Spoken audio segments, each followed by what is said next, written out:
Praise the lord. యేసు రక్తమే జయము. మన రక్షకుడు మన విమోచకుడైన యేసుక్రీస్తు పరిశుద్ధ నామములో అందరికీ వందనాలు. చిన్న ప్రార్థన ద్వారా ఉదయకాల వాక్యదానం చేసుకుందాము.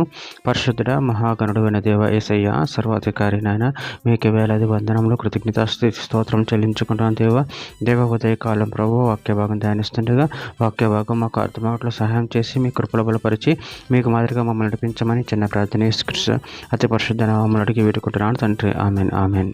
హెబ్రీయులకు రాసిన పత్రిక 5వ అధ్యాయం 5వ వచనం. అటువల క్రీస్తు కూడా ప్రధాన యాజకుడగుటకు తను తానే మహిమపరచుకొనలేదు కానీ నువ్వు నా కుమారుడువు, నేడు నిన్ను కనియున్నాను అని ఆయనతో చెప్పినవాడే ఆయనను మహిమపరచెను. ఆమె దేవుడి వాక్య భాగం దీవించును గాక.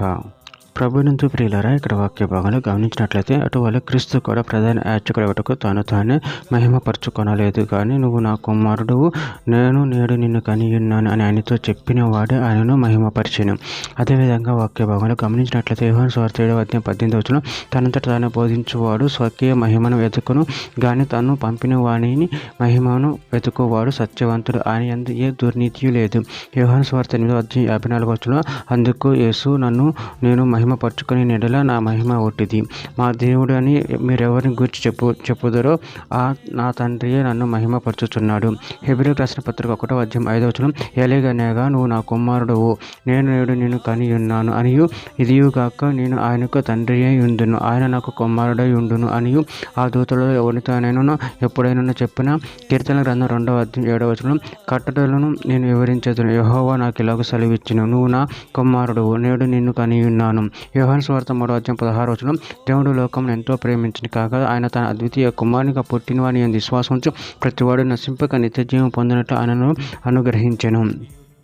యోహాను సువార్త 1వ అధ్యాయం 14వ వచనం, ఆ వాక్యం శరీరధరి కృపా సత్య సంపూర్ణుడుగా మన మధ్య నివసించెను, తండ్రి వలన కలిగిన అద్వితీయ కుమారుని మహిమ వల్లే మనము ఆయన మహిమను కనుగొంటిమి. యోహాను సువార్త 5వ అధ్యాయం 43వ వచనం, నేను నా తండ్రి నామమున వచ్చి ఉన్నాను, మీరు నన్ను అంగీకరింపరు, మరి ఒకడు తన నామమున వచ్చిన వేడల వారిని అంగీకరించరు. చివరిగా ఒక మాట, ఫిలిప్పీయులకు రాసిన పత్రిక 2వ అధ్యాయం 8వ వచనం, మరియు ఆయన ఆకారమందు మనుషుడిగా కనపడి మరణం పొందినంతగా అనగా శిలువ మరణం పొందినంతగా విధేయత చెప్పిన వాడే తాను తగ్గించుకొనెను. ఆమె దేవుడి వాక్య భాగం దీవించుగాక. చిన్న ప్రార్థన చేసుకుందాము. పరిశుద్ధుడ మహాగణుడు అనే దేవ యేసయ్య సర్వాధికారి నాయన, మీరు ఇచ్చిన వాక్యదానాన్ని బట్టి ప్రభు కృతజ్ఞతలు చెల్లించుకుంటున్నా తండ్రి. నాయన మీరే ప్రభు మా కొరకు నాయన ఈ లోకంలో జన్మించారు తండ్రి. నీ నామం నెరిగి నిన్ను మహిమపరచుకునే శక్తిని వలన మాకు అనుగ్రహించి మీ కృపలో బలపరిచి స్థిరపరచమని చిన్న ప్రార్థన చేసి నామం అడిగి వేడుకుంటున్నాను తండ్రి. Amen amen.